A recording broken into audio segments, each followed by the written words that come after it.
ne bih pominjao da sam profesor, da sam istoričar, ali ja sebe doživljavam i kao pisca beletristike. Da sam Srbin, da pišem na srpskom jeziku o grčkim, latinskim, engleskim rečima. Ali šta to koga vređa koja kažem da sam Srbin i da, po mom mišljenju, da su Srbi narod najstariji? Je to uvreda za nekog? Da kažem, ok, ako Srbi nisu narod najstariji, recite mi ko je narod stariji od Srba? I volim da se šalim da su moje knjige posle Vujaklije drugi srpski long seller. Znači imaju jednu, to nije bestseller, ali je long seller. Opstao sam u vremenu i nadam se da će moji potomci u stvari da imaju najviše koristi od mojih knjiga. Gospodine Damjanović, prije svega dobar dan i hvala vam što ste pristali na ovaj razgovor za emisiju u Prolazu. Otkud vi u Banja Luci u Prolazu? U Prolazu. Upravo tako. Došao sam u posjetu prijateljima. I kada kažemo, spomenuo tu sintagmu Prolazu, taj efemernost života, vremena, da. Kako vi doživljavate zapravo taj protok vremena? I kao istoričar i kao neko ko se bavi pisanjem? Pa i teško i lako, ambivalentno, zato što svestan sam dubine prošlosti, a živim kratak ljudski život. I to nesvesno se odražava na mene kao da ću ja živjeti 200 ili 300 godina, a neću, jer već imam 60. I to je onako vrlo čudan osjećaj. Tako da, eto, mogu da kažem da je nezgodno nekako uopšte razmišljati o tome, jer imam osjećaj za vreme. I za kratko vreme, malo, i da kažem, one protok vremena, vekove, epohe i tako. I onda šta sad to čovjek svojim kratkim životom tu radi? To je baš filozofsko pitanje, u stvari. Ispada negde u ovo što ja radim, jer ja ne znam ni kako bi definisao moj rad kao, ne znam, filozof istorije ili istraživač jezika, nemam pojma. Ali nešto to sve zajedno. Imali su u staro vrijeme izraz polihistor, čovjek koji se ne drži jednog perioda, nego pokušava da sagleda prošlost kao veliku sliku. A to je teško i treba puno vremena i tako. Da li to je jedan od razloga koji vas je opredelio upravo da se bavite istorijom prije svega, u onim godinama kada se čovjek odlučuje za neku profesiju? Jeste, zato što sam odrastao, da parafraziram jednog indijskog pesnika, na pričama iz starih ratova. O mojih rođaka koji su učestvovali u svim mogućim ratovima. I onda čovjek, hteo ne hteo, počinje tu da shvata, kao u onom japanskom filmu, da svako ima svoje viđenje jednog događaja. I zato ima onoliko istorija koliko ima interesnih grupa i koliko ima pisaca istorije. Pogrešno je mišljenje da postoji jedna istorija. I reći vam cinični stav jednog bivšeg jugoslovenskog političara komunističkog, neću ni da ga imenujem. On je rekao da je cilj istoričara da stvara istoriju. I on je tačno u stvari ono definisao što mi živimo. Jer mi živimo u fabriku izmišljenim događajima prošlosti. I ne samo što su izmišljeni događaji, nego su i objašnjeni kako ne treba. I u tom konglomeratu tih različitih mišljenja ja sam se obreo i pokušao sam da ne držim ničiju stranu. To je interesantno. Iako se moja knjiga zove Srpsko-srpski rečnik, ali to je više kao igra reči. Jer ako postoji italijansko-italijanski rečnik, zašto ne bi onda postojao i srpsko-srpski? Pa pita me ljudi šta to znači. Pa ništa, rekao, srpskim rečima su obične srpske reči. Jer obično su rečnici, ne znam, anglo-ruski. To je najjednostavnije objašnjenje. Šta je zapravo autohtonistička istorijska srpska škola? Pa to je jedan pogrešan izraz. Zato što je to kvalifikacija. Ja izbegavam da dajem kvalifikacije, nego ostavljam ljudima da sami vide da li je to što sam rekao u redu ili nije, da li im to liči na nešto ili ne. Srpski narod, da kažem, odnosno ljudi koji su se bavili pisanjem u srpskom narodu imaju veliku tu tradiciju autohtonizma. Samo što to kod nas nije prikazano u školskom sistemu. Ja mogu da napravim rez, neću da pominjem Popa Dukljanina ili Mavra Orbina, ali oni također pripadaju, da kažem, srpskoj literaturi i srpskoj tradiciji autohtonističkoj, pošto pišu o srpskoj prošlosti, srpskim kraljima i tako dalje. Pa sam Mavro Orbin koji je pisao to Il Regno degli Slavi, carstvo Slovena, na italijanskom, ali on govori o srpskim kraljevima. Najviše. I to je ono čuveno pitanje, napriču mali ekskurs, čiji je pisac Vladimir Nabokov, koji Rus piše na engleskom. Mavro Orbin koji je Dubrovčanin, on mora biti Srbin. Katolik, pop i piše na italijanskom, jer je dobio literaturu kod Vojvode u Durbina, u njegovoj biblioteci. On citira 300 autora, to je par excellence naučno delo, koje je kod nas krajnuto i tako dalje. I onda dolazimo opet do Dubrovčana, do Gundulića, njegov Osman. Zašto bi Gundulić rekao za Aleksandra Velikog, koga između ostalog pogrešno zovemo makedonski, zašto bi rekao Lesandro Srbljan? Znači, to je neka ideja koja kod nas traje. I to je jedan od razloga da se pohvalim, a moram, što kažu, ja sam prvi preveo prozu Pavla Solarića. To je također srpski, ajde iskoristim opet izraz, autohtoni istoričar.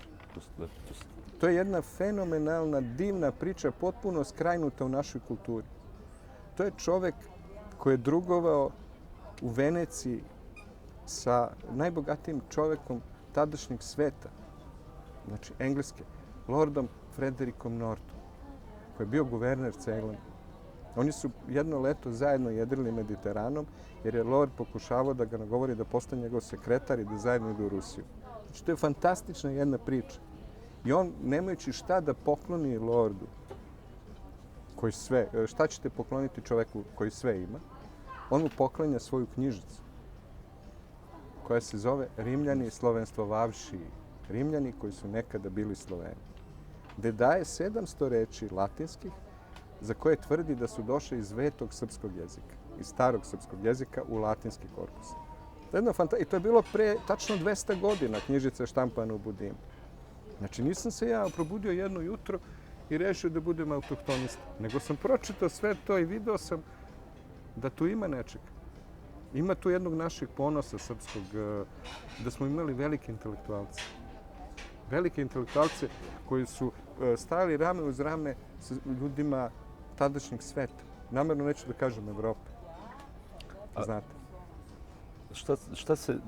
Zbog čega se onda sve to dešava? To, kako i vi volite često da kažete, i taj termin je možda i najadekvatniji, rasrbljavanje, to falsifikovanje i revidiranje istorije, prvenstveno srpske istorije, pa čak i ta pojava asimilovanja Srba od strane manjih naroda, što je jedinstveno u svijetu.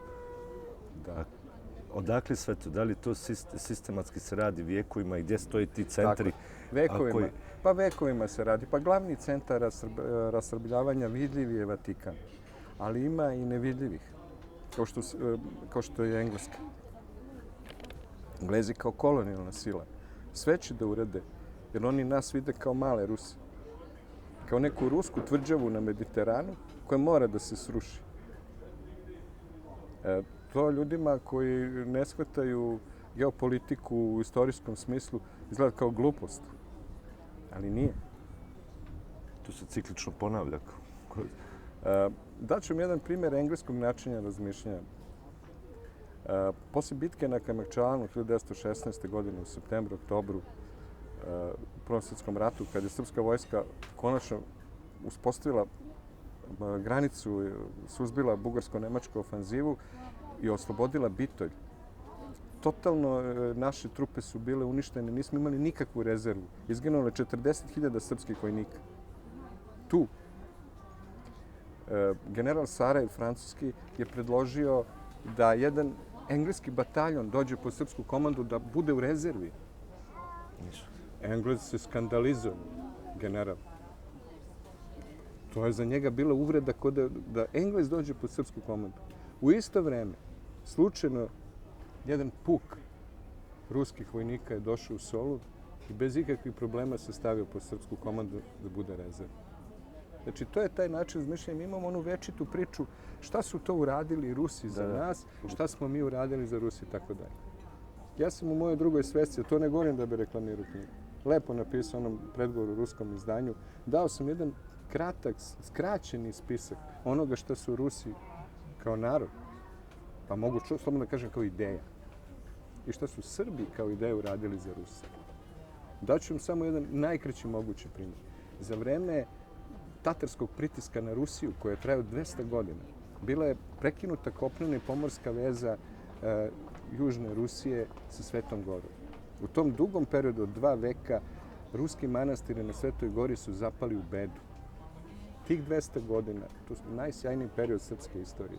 Srpski vladari su izdržavali ruske manastire na Svetoj Gori. Znači, to su neki dugovi i vraćanje dugova i to je neko bratstvo koje se ne vidi, koje je skrajnuto. To su napisani neki separati koji stoje u nekim časopisima koje niko ne čita pre 60-70 godina. To je naša istorija. Ona je potpuno skrajnuta. Potpomognuta i stranim, i domaćim naučnicima, akademicima. To je ono, naši su, šta rade akademici u Srpskoj akademiji nauka? Da kažem, ovi društvenjaci, tako. Oni piju čaj, umeću keksu čaj. Oni nisu uradili rečnik. Mi nemamo akademijin rečnik, nemamo rečnik srpskog jezika Srpske akademije nauka, koji je počeo da se piše 1953. godine. Sad je 2017. Oni ne mogu, ne znam koliko, 60-70 godina da urade rečnik srpskog jezika. I dalje rečnik Novosadske matice srpske, da kažem, koliko toliko pomaže prevodicima. A znate kako je to strašno nemati rečnik, jedan ozbiljan prevodilac koji prevodi našu, da kažem, ozbiljnu literaturu ili sa stranog jezika na srpski, koji nema ta pomoćna sredstva. To je direktno napad na našu tradiciju. To su razne glupe priče o nemanju para i tako dalje.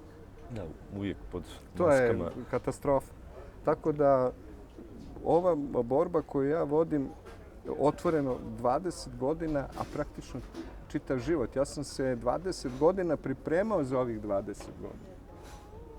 Ono kao kad čovjek ulazi u hladnu vodu pa se prvo pokvasi. Ja sam morao mnogo da se kvasim da bi ušao u ovo o čemu vam pričam. Zadržat ćemo se još na tome, naravno to je ogromna tema, ali negdje prvo ta teza o dolasku Slavena na Balkan, pa sve dalje, znači ta mehanizam rasrbljavanja to je neviđena glupost. I falsifikovanje istorije traje mnogo duže. Dakle, seže do antičkog doba, ajde tako kažem. Tačno tako. Seže do antičkog doba. Jer, recimo, uzmemo klasične grčke pisce. Demostena, Tukidida. Oni izričito kažu za Makedonce da su varvari. Čak u najpogrdnijem smislu govorenja. Znači, to su stanovnici koji nisu Grci. Ljudi neki. Ja stalno, kad god mogu, kažem da nikad u Severnoj Grčkoj, to je današnje grčke pokrajine Makedonije, Trakija, nikada nisu živjeli Grci. Oni su tu došli posle Prvog svjetskog rata. To je dokumentovana stvar, ali ljudi se čude kad to čuju. Ja dajem primjer Soluna 1910. po francuskom popisu 160.000 stanovnika, bilo je manje od 20.000 Grka. Kakvi su podaci? To kad kažete Grcima, ali ni oni ništa ne znaju. Ima ko zna, oni koji drže medije, koji drže školstvo, sistem, obrazovni i tako dalje, tu je sve lepo složeno.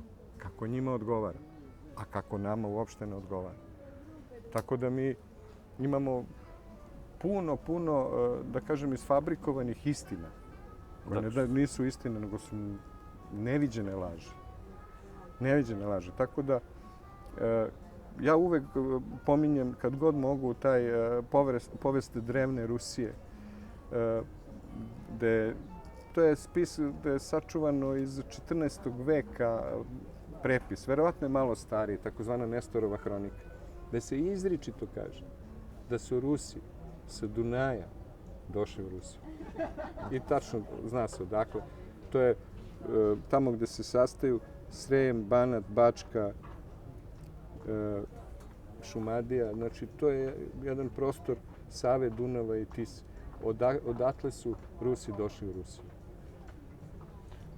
Zanimljivo isto, kad se držimo te teze, kvazi teze, ili kako god već, o doseljavanju Slovena na Balkan, koju mi učimo kroz naše školstvo, šta se onda desilo i kako je moglo za tako kratko vrijeme da domicilno stanovništvo, kako oni kažu, Iliri, Tračani, Kelti, Dalmati, kako god već, da iščeznu tako na brzinu, a da se ništa od doseljenika ne zadrži njihovo. To je kao neki veliki genocid da se desio, a da niko nije zapisao. Evo, daću vam jedan primjer. Možda ste čuli za profesorku Ranku Kujić, ona je preminula davno i napisala je posljednju svoju knjigu koja se zvala Crveno i belo, srpsko-keltske jezičke paralele. Tu je ona dala jedan primjer keltskih reči gdje se vidi neverovatna sličnost sa srpskim rečima. A šta je tu interesantno što je meni posebno bitno? Ona je prvi doktor anglistike u staroj Jugoslaviji. Ona je doktorirala kad sam se ja rodio. I ona je žena u poznim godinama uzela moju knjigu koja je izašla 2000. godine. Pročitala je i poslala svog bivšeg asistenta koji je tad bio šef katedre anglistike u Beogradu da me kontaktira da napišem predgovor. Knjiga, eto, igrom slučaja, izašla u Banja Luci, danas je nema nigde, nikad je urađen reizdanje. Glas srpski je izdan. I to je, da kažem, meni možda najmilija referenca moja, što mi neko da ukazu tu čast. Pritom, ja sam rekao sve kontre, da nije jezik došao od ozgo, nego od ozdo u Vels. I dao sam tamo neke svoje argumente. Ali to govori o širini te žene. Pravi naučnici imaju širinu, oni imaju razumevanje za tuđe mišljenje, hoće da čuju, nemaju zatvoren um. Da bi čovjek postigao nešto, mora da ima otvoren um. Međutim, ovi se ponašaju, da kažem, uslovno rečeno, naučnici, istoričari, kao najstrašnije jezuiti, koji imaju zadati program. Da. I nikakvo odstupanje tu nema, kao komunistički komesari. Tako se ponašaju konkretno državni istoričari u Beogradu. Gori su od komunističkih komesara. Iz tog akademskog kruga, evo konkretno u Beogradu, imate li vi saradnike ili ljude koji podržavaju vaš rad? Nemam. Ima tajno koji podržavaju, ali javno ne. Ne sme niko. Kogod je uhlebljen zbog svog uhljebljenja u državi, ne sme ništa. Spomenuli ste gospođu Kujić, ali još jedna ličnost, arheolog Đorđe Janković, je neko ko je uticao dosta na vaš rad. Jeste. I ja sam imao tu sreću i nesreću, tužno je to sad priča, da organizujem njegov posljednji nastup u Beogradu, predavanje. Za jednu privatnu grupu ljudi koja je zakupila salu i to je bilo njegovo posljednje predavanje. Ja sam njega pitao mnogo stvari. On je, recimo, u Kravici što su vršena iskopavanja, tamo su nađena ta slovenska keramika donskog tipa datirana u 4. vek. Opet prilog ovoj tezi. Da. A u čini novčić rimski iz 2. veka. Tako da kažem, vuče na još dublji period. Ali to je sve skrajnuto. I on je na kraju krajeva sklonjen sa fakulteta zato što je knjigu naslovio, stavio je prefiks srpske gromile. Da je samo stavio gromile u Hercegovini ili tako nešto neutralno. Uvijeno. Da. Englezi mrtvi ladni napišu knjigu Roman Britain.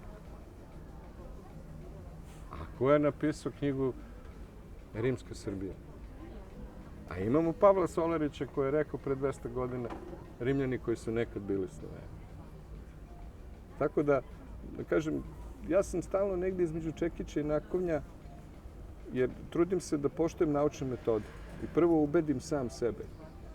Znači, mora da postoji, da kažem, neko sidro. Sad ja pričam šta god mi pada na pamet. Ne, ja prvo prođem svoju autocenzuru i onda ostavim čitavcima sami da odluče da li se to njima sviđa ili ne sviđa. Ali ključ je etimologija, je li tako, u vašem istraživanju? Jeste, etimologija recimo, eto opet, Pavle Storović je prvi Srbin koji upotrebio reč etimologija. To je interesantno. O ishodištu, o istini. U stvari, najtačniji prevod etimologije je nauka o istini. Šta tačno taj pojam predstavlja i znači? Jer semantika kaže ovo je čaša, mi znamo to je nešto iz čega se pije. Ali zašto kažemo čaša, kaže nam etimologija. To je, da kažem, najprostije objašnjenje etimologije. Idemo u prošlost. Daću vam sad jedan primjer koji je po meni fantastičan. Jako sam ponosan njega što sam to razrešio. Grčku reč plasteji oblikuje. Dolazi od srpske reči plastiti. Kao plast sira. Tako je. Plast se oblikuje. I na kraju se oplete. I plast dolazi od srpske reči plesti. Jer se zategne sirovim koljem. To naročito gde su vetroviti krajevišta. Pa se pruče plete. Tako je. To objašnjam samo srpski jezik. Ali ja dajem ovaj primjer da to je otišao u celo svet kao grčka reč. Evo kako govori posvest iz mene. Jer to je u stvari srpska reč. Sad sam napravio taj lapsus koji nije. Tako da, teško je odvojiti. Vremenom sam ja razvio strahovit osjećaj. Šta može da bude, šta ne može. I često pričamo o tome koliki je uticaj ruskog na srpski i srpskog na ruski. Ima preko slaveno-srpske literature bio dosta veliki u baroknom periodu. Međutim, najnovije istraživanja genetska pokazuju da taj, da kažem, prvi ruski muški predok došao sa ovog prostora, otišao u Rusiju pre 4.500 godina. To su ta istraživanja profesora Kljosova, koje su meni fantastično došla i poklopila se sa mojim lingvističkim istraživanjem. Njegova genetska istraživanja. Njegova genetska istraživanja, medicinska u stvari, su dala meni potvrdu da smo otišli dalje. U stvari, učvrstilo me na mom putu. Jer ja sam uvek govorio da je zbog klimatskih faktora i raznih drugih faktora koji sam naveo, morala civilizacija ovde prvo da se razvije. Pa tek onda kad se povukao led, glečer, da ljudi odu za glečerom na sever. I u prvoj svesti sam dao primjer veverica. U starom ruskom jeziku se govorilo veverica, a u novoruskom se kaže bjelka. A Grci kažu veverica. Znači, mi imamo tačno, možemo da pratimo okruženju, a gde je centar? Srpski prostor. I što mene najviše boli, ta naša rascepkanost. To mi je ono najteže. Ok, raspala se ta Jugoslavija. Ali kako se mi nismo izborili za našu zajedničku državu? Kolike su to bile sile se upregle da nam to ne daju? Pored silnih žrtava, toliko ratova. Drugo, oni su, ti vračevi iz Senke, oni su računali da bude mnogo više žrtava. Oni su jako razočarani. Oni su mislili da će da ode 800.000 do 1.000.000 ljudi. I jako su razočarani što se to nije desilo. Malo su raspoložili kad se iseljava mladež. Mislite na ove posljednje ratove? Da. Na posljednjim ratovima, kakvi ovi ratovi pre su odneli milioni. Milioni, da. Milioni. To je posebna priča, te brojke. Evo, recimo, kao da kažem, profesionalni istoričar, protiv čega se ja bunim? Protiv toga što se ne radi profesionalno. Mi smo imali za staru Kraljevinu Jugoslaviju popis 1921. i popis 1931. I mi smo imali 1941. jer je počeo rat. Mi ne znamo dan danas koliko je Jugoslavija imala stanovnika kad je počeo Drugog svjetskog. Zašto? Da bi se sakrile srpske žrtve, koje su najveće. Da bi moglo da se na bazi te laži i sakrivanja napravi platforma za bratstvo i jedinstvo. To je strašna stvar. I ljudi su kupljeni su penzijama, kupljeni su beneficijama raznoraznih. Tako je. I mir, tišina. Međutim, onda je zlo zakucalo na vrata jer se nije razrešilo do kraja. I uvek kad se ne razreši, opet dođe ponovo. Zato i sada vri. Mi možemo da se pravimo ludi da ne vri. Ali vri. Ko hoće da vidi, vidjet će. I tek će da bude. Ja mogu da dajem ovde primjer, ali hoću da se zadržim, da kažem, na opštim stvarima koje su konkretne. Zašto neće da niko da izračuna? Ja sam izračun.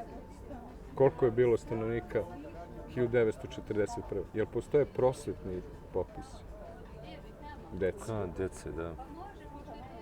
I mi smo imali kao država baby boom. 30. godina počeo baby boom. Tačno se vidi da se duplirao broj dece. Sa 500.000 ide na milion. Sa miliona 2 miliona. U neverovatnom raspadu. Pa to je kad pogledate familijarne istorije, vidite u tom periodu pradedovi su imali po 10 djece i ovdje u Krajini. Tako je. Pa praktično kogod imao porodicu bilo ono... Da, 80. 80, tako. To je ta priča. Međutim, bila je strahovlada, zna se, komesarska uprava, ko je pisno odleteo je, nestao je, pojeo ga mrak. I to je bilo opšte mesto. Sad je aktualna priča o Milanu Nediću, još samo ovo da kažem, da konkretizujem malo. Da, on kvisning i šta je. Ja samo postavljam jedno glupo pitanje, pošto sam ja ovako, da kažem, ograničen. Gde bi se sklonila ta nejač, bežići ispred Mađarske, Ustaške, Bugarske, Turske, raznih kama, da nije bilo Milana Nedića? To Milanu Nediću poginuli su u Balkanskim ratovima. Svim ratovima. I prvo sestra rođena, brat, sin mu je poginuo u eksploziji Smederevske tvrđave. On je čovjek se žrtvo. Ko to ne razume, on ne zna ništa. Da mi treba da crtamo, danas imamo u Srbiji podelu na takozvane četnike i takozvane partizane. Ili ni jedni ni drugi nisu iz onog vremena. Da, iz istog razloga je osporena i drama Siniše Kovačevića, general Nedić. Jeste. Gdje on pokazuje tu njegovu žrtvu ličnu, to nije dovoljno. I nama se stalno nameće podela Zvezda-Partizan. Ali ona je izmišljena. Ona je izmišljena, tačno zna se gde. U državnoj bezbednosti tadašnjoj koja se zvala UDBA. Ima jedan grad da ima 2 fudbalska kluba. I Srbi da se podele na vojnike i na policajce. Jeste. To je dozvoljeno. Zbog derbija, sutrašnjeg. Na primjer. Da. Što je, generalno znamo šta je sport. Sport je okupacija, kolonizacija slobodnog vremena ljudi i učenje ljudi da pristanu na tuđu arbitražu. Čemu služi sudija? To su ti komesari, Hag, razni, ne znam. Procesi, Nirnberški. To su sudije. Ovo je zamišljeno kao jedna utakmica, kao jedna livada, gde oni dolaze, sviraju penale, isključuju igrače, vraćaju i tako. A za to vrijeme nastaju novi jezici, nove neke istorije. To je fantastična priča. Ja sam dao primjer, daću opet i pišem o tome. Ovde je prvi put u Bosni i Hercegovini za vreme Austro-Ugarske okupacije 1878. ubačen naš jezik i bošnjački jezik. I imali smo primjer 2 škole u Sarajevu, u srednje, u jednoj se govori naš jezik, u drugoj bošnjački. Pa je bio i zemaljski jezik. Zemaljski jezik. Sve su to fino upakovane. I sad se, posle 150 godina, to se vraća. Da, identično. Ajde vidimo, tad su bili Srbi tvrđi, to nije prošlo. Sad smo ih malo smekšali, trovali smo ih pinkom 25 godina. Možda će sada prođe. Nije uopšte loša logika. Možda će da prođe. Jer neko će kaže kakve veze ima, kako se zove jezik. Pa tako je bilo i u Bratstvu jedinstvu. Tako je bilo u Bratstvu, tako je. Tako je bilo. I onda, kako vreme prolazi, dolazimo u situaciju da više nemamo srpski jezik. Nemamo srpski jezik. Ja volim da se šalim, da kažem, sad je moderno priče ovo, ne znam, o tim bošnjačkim vladarima, kako je Tvrtko bio, ne znam, alterne musliman ili šta je. Prije Turaka. Da, musliman prije Turaka. Tako je. A krunisu su Mileševi krunom Svetog Save. Pa ko je ovde lud? Direktan potomak Stefana Nemanje. Direktan potomak Stefana Nemanje. To je neverovatna stvar. I ja sad to treba ljudima da crtam. I da ne bude ja, da kažem, evo mogu da izgradim i Rusi. Oni uopšte ne vole da kažu da je Ivan Grozni imao 2 babe Srpkinje. Da. Kao da je to nešto loše. A taj Ivan Grozni je Nemanjić. I on je direktan potomak Stefana Nemanje. I šta ćemo sad? Znači, ta neka genetika, genealogija otkriva mnogo toga. Oni imaju, Englezi, najbolji pristup tome. Oni nikom ne govore ništa. Daću vam jedan primer, može svako da shvati. Da li je u pitanju London, pravi se neki parking, mašine su iskopale neki leš u oklopu. Dođu stručnjaci, odrede, kaže, ovo bi mogao da bude, Vitez je sigurno skupocen oklop, ovo bi mogao da bude Richard III. Ali nismo sigurni, moramo da uzmemo DNK od nekog njegovog potomka, ali on nije imao potomke. I tu već koji se razume, kaže, ništa vi ne brinite, kucaju kod čoveka na vrata, dobar dan. Jel možemo da uzmemo vaš bris kao uzorke krvi, objasnimo o čemu se radi? Čovek nema pojma da je potomak engleskog kralja. Ali policija, sistem zna. Tako da oni znaju mnogo toga. I zna se ko šta zna. Ali se to ne štampa u udžbenicima. To se ne daje, to se čuva, jer sve ima svoju vrednost. A kod nas je mi ne cenimo ništa naše što ima. Kod nas je to sve bezvredno. I to je naš veliki problem i to je posljedica velike izgibije Srba u Prvom i Drugom svjetskom ratu i poslije smo dokusureni komunizmu. I sada imamo to jadno stanje koje imamo. Ja da nisam optimista, ja ne bi ni pričao s vama. Ja mislim da može neki da se napravi proces. To ću da vas pitam, kako vidite neku blisku budućnost? Očekujem veliko resetovanje. Eto to. I mislim da će tako biti. Da to mora da bude. Jer ove laži više o suživotu, to je nemoguće. To smo imali nekoliko puta i to je propalo. Propašće opet. To će sigurno biti. Tako da, eto, da kažem, ne znam kad će biti, ali bit će sigurno.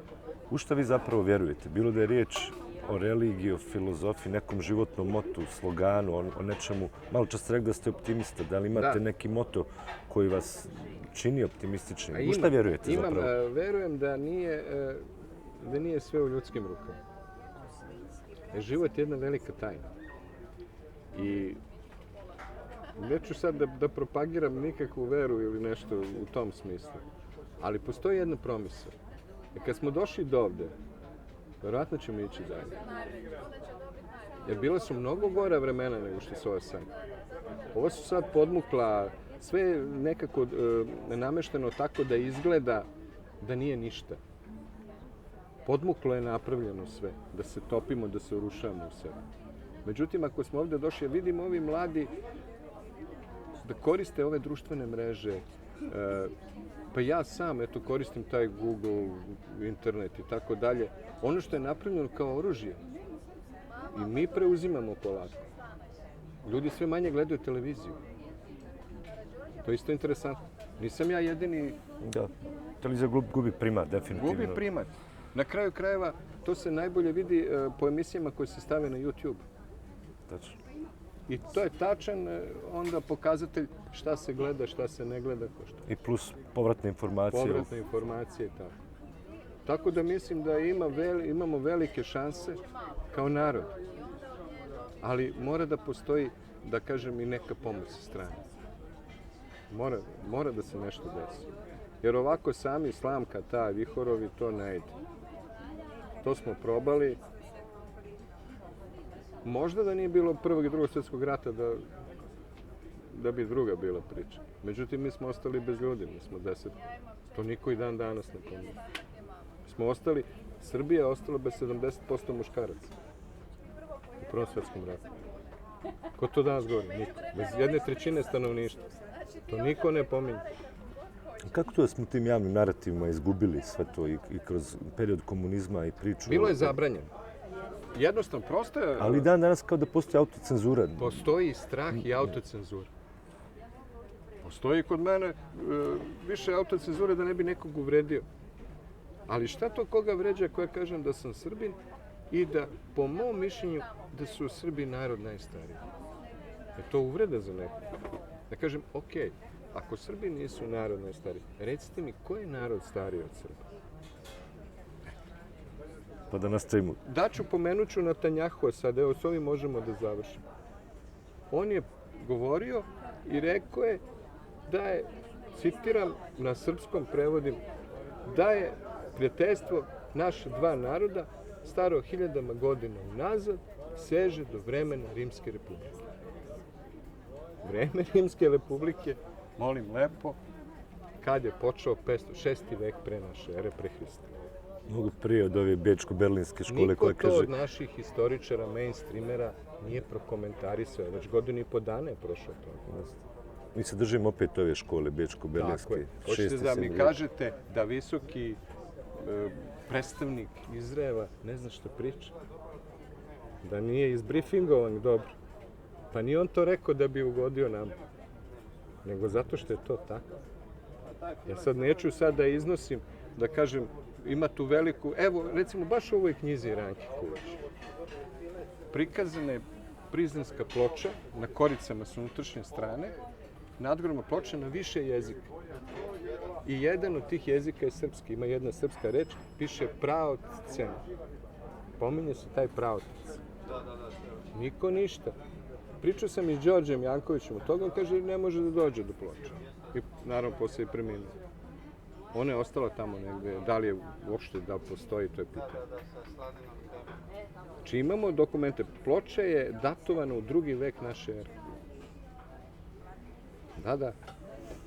Znači imamo reč praocem u 2. veku naše ere u Prizrenu. Molim lepo. Treba raditi na tome, treba se nadati da će jednom te stvari doći na... Treba, evo, ja planiram vidjelo. da živim dugo, još bar ovoliko. Pa da stignete to sve. Da. Hvala mu srca na ovom razgovoru. Hvala Nadam se i da će biti vama. prilike da ponovo razgovaramo. Hoćemo i doćete, Bože zdravlja, kod mene jednog dana. Da vam pokažem šta radim, kako je tako. Sa zadovoljstvom. Hvala lepo.